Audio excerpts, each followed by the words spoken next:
Thank you for joining us. Now we have our guest online right now. Sunbo Badejoko is a public affairs analyst. He joins us now to look at some of these trending stories. Now, national carrier airline operators to no fate as regards their case in court. Why that they should, make use of Ethiopian airline for the services here as they await the national carrier to take off. So, Mr. Sunbo joins us now. Thank you for joining us. We appreciate your time. Thank you for having me. Good morning. Yeah. So let's start from the first story. Talk to us. What more do we know here? Because the case they are making is that why should they, go through the Ethiopian airlines, of course, which they say is foreign airlines, to service our own national carrier here? I want to start by saying I appreciate the local airlines for the steps that they have taken. We have a government in place that would always preach that we should embrace local content, but we not do practice what they preach. We have some airline companies in Nigeria that are doing very well.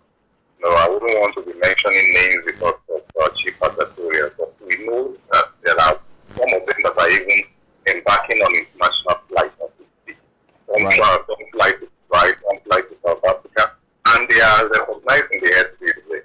Now, if you are now going to bypass such companies, so now go to Ethiopia, not even to an established Western airline, but an Ethiopian airline, a fellow African country, are you saying that the Ethiopian economy is superior to ours, or the aviation sector within the Ethiopian economy is superior to our own aviation sector?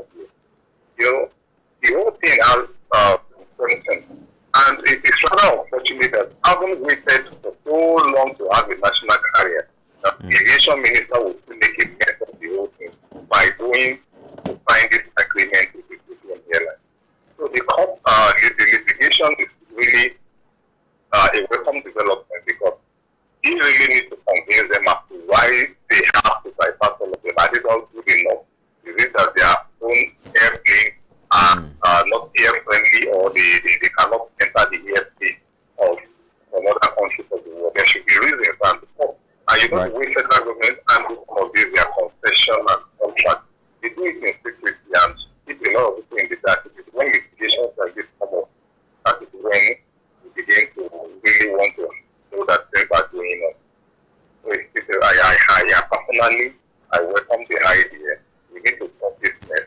We need to embrace our own and promote our local industry. Perhaps we also need to look at we also need to look at the capacity of the local operators here. Perhaps what the Ministry of Minister of Aviation is looking at, or the ministry is looking at particularly, is the fact that perhaps the local operators do not have the capacity. Do you think we have the capacity? And if the issue of capacity will be arrested. I just told you some of them already carry out international flights. Some fly to Dubai, some fly to South Africa. If they do not have the capacity, they won't be flying that route. And if they don't have the capacity, then the government is flying out loud. You support them to now have the capacity. You may have one of them to present it, and they will do that. You may give them condition, okay, increase your capital base or acquire more airlines to be able to meet up with this. They know how to do that. There are investors local within the economy that they can reach out to. There are banks that may want to partner with the company. So when you don't bypass them without giving them that right of first refusal before you go to a foreign airline, it is unfair to them, and it is not a welcome development. Because you have to look at, if you look at the Ethiopian airline, for instance, in terms of assessment, it's like they have the aircraft in their fleet, it's more well-grounded. And when it comes to funding, it's like they have a pool of funds, maybe from other partners again. I think that's what we also need to look at here. Not just about, getting more fleet now, but in terms of what kind of aircraft do we need for such to take off in such operation? Can you hear me? hear you. I missed what you said about the Christian airline. So we need to look at the kind of aircraft that is sufficient or that is better or good or recommended for such project taking off in such a we've been talking about national carrier for quite a while now. I've not been able to do it even when millions of dollars have been budgeted for it. In 2020 or 2021 we saw millions of dollars budgeted for national carrier, but up till now that project has not been able to take off. So we also need to look at the kind of aircraft that we need to start this project with. I am saying that look at EFPs, for instance. Yeah. EFPs fly to Dubai frequently. They fly to South Africa. Right. If it is about a particular brand of aircraft, maybe a Boeing series that they do not have, that's talking about expansion of their own capacity. There are banks on the ground that can partner with them, and these aircraft they are available for sales at the market. They can get them. You are not giving them the condition to meet up, just bypass them to a foreign airline. That is what I'm saying. And that also have been done. Some of them, you can even have a situation where two of them will match to form a company that will now pick up the national carrier, like we had in the banking sector when the capital base was raised. From that to not give up. We had a situation where several banks begin to merge to be able to remain within the sector in partnership. So that would have happened within the aviation sector. But the government did not give them. You have to protect your own local industry. We are talking about the national carrier. If you are contracting it to a foreign airline, it is no longer a national carrier. Right. That is the implication. Okay. The national carrier must have at least 80% local content in terms of investment.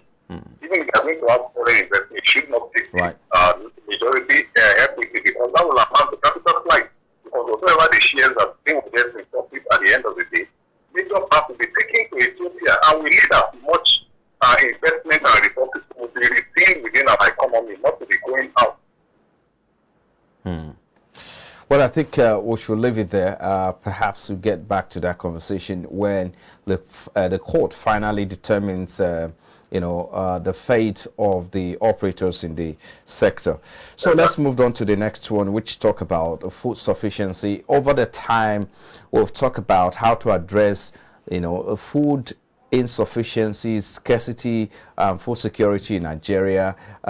We've not been able to sustainably address these concerns as well since the conversation started. And we're seeing a new report from the United, talking about World Food Program now, United Nations World Food Program, saying that 63 or 64.3 million Nigerians, that's about represented about 325%, do not have food to consume, and that means they are likely to slip into hunger in the coming months. So talk to us, how do we address the issue of food insecurity in Nigeria sustainably? I know the federal government has come up with different programs at different times, different initiatives. The Anchor Brewers program is there, the Rice Party is there. We have a lot of other peasant farmers who have been empowered over time, but up to date we say our problems feeding our own selves. Yes, let's talk about hunger issue. It is a global thing, and that's why SDG goes too. But now, in Nigeria, the problem has been that the government has been trying to invest in the agricultural sector. But it goes beyond invest, just putting money there. The thing is, you also need to be player within the sector so that to be able to monitor through what the private individuals are doing. What goes on is that we are not growing enough, despite the amount of money being invested. Some divert this money, some that will not divert, they will not access the farmland because of security concerns. And the combination of the two is giving us shortages in terms of food production. Now, when there is shortage of food production, it will amount to rationing. That means the rich and the poor will compete for the fewer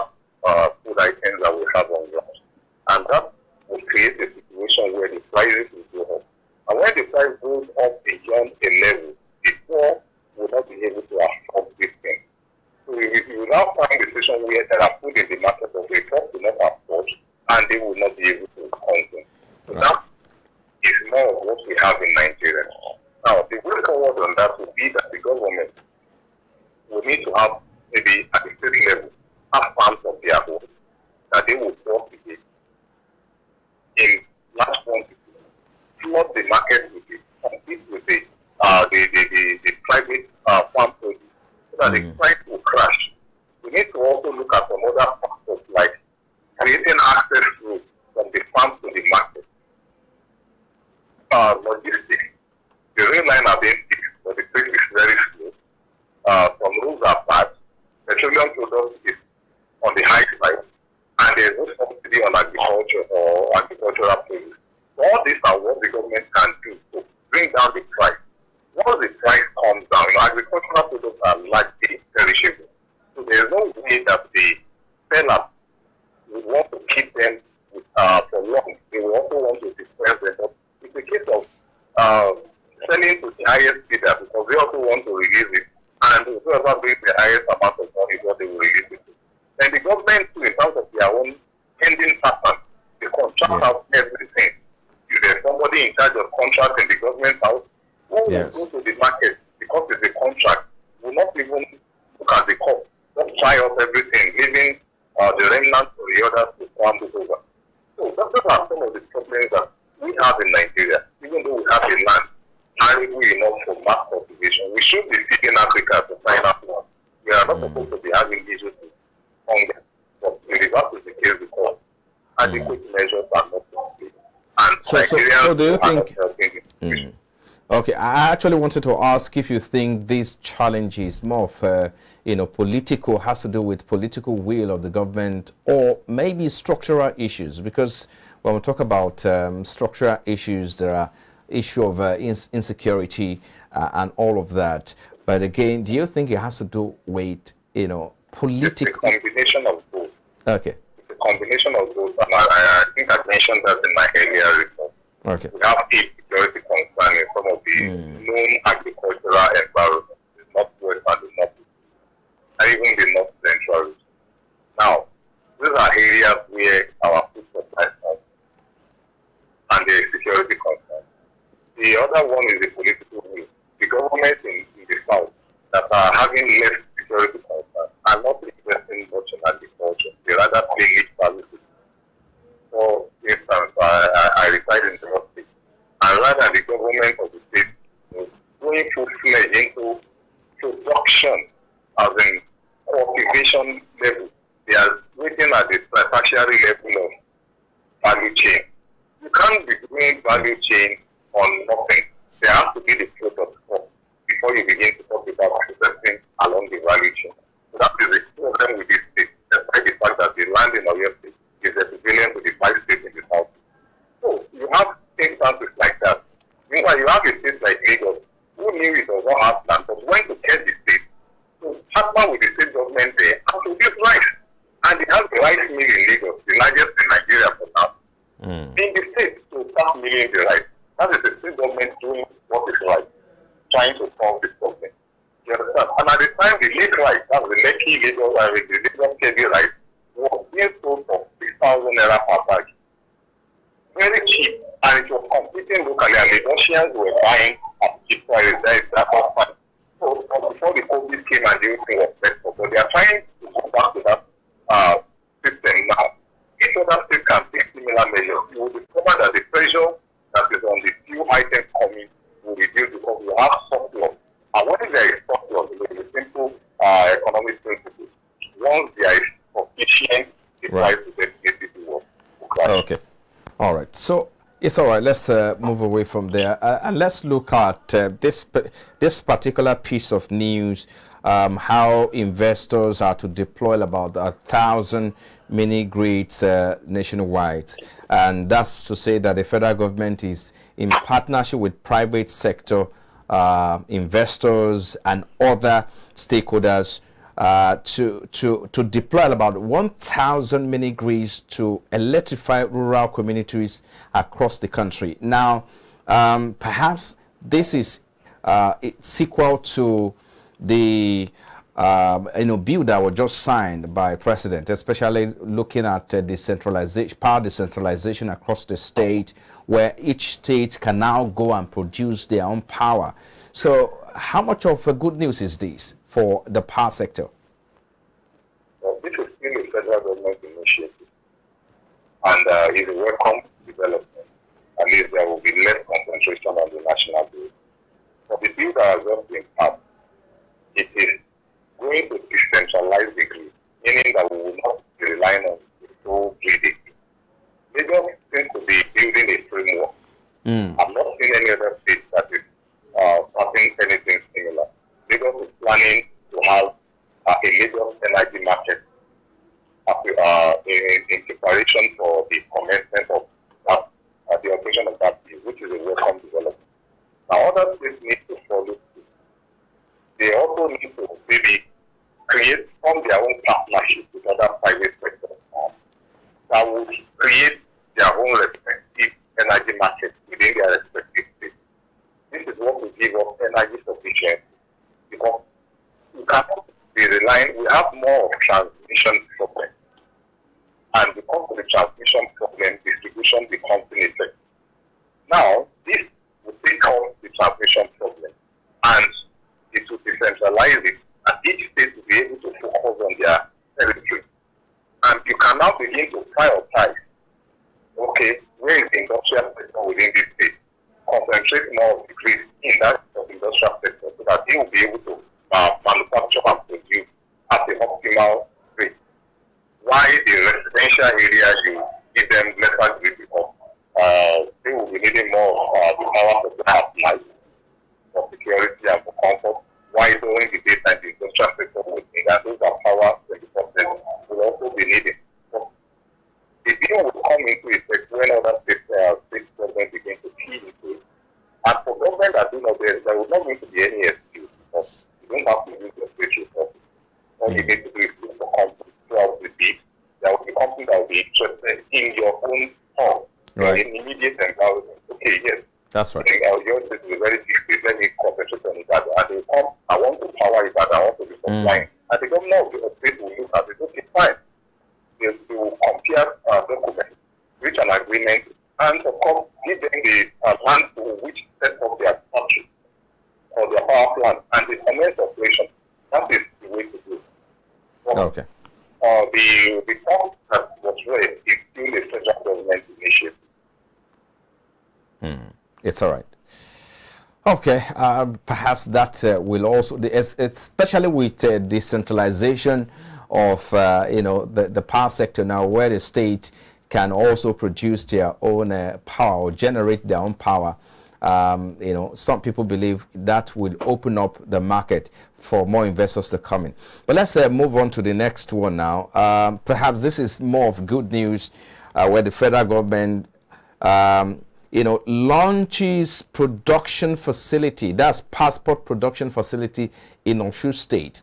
And this, of course, will add up to the list of Lagos, Ibadan, Enugu, Katsina, Zaria, Daura, where Nigerian passport, are now being, produced. So the question is, why Elisha in Osun State? That's number one question.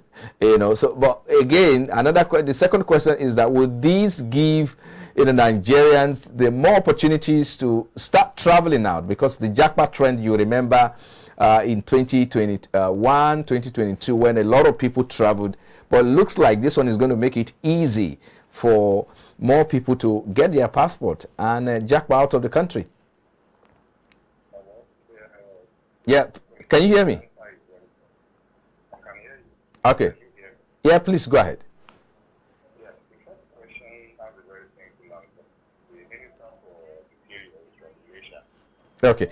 All right. Just a moment. Just a moment. We quickly take a short break, right? And when we do, of course, we'll be back again to look at this particular story. I'm really interested in this story. What you have to say about this particular story. We'll be back in a moment. Please stay with us.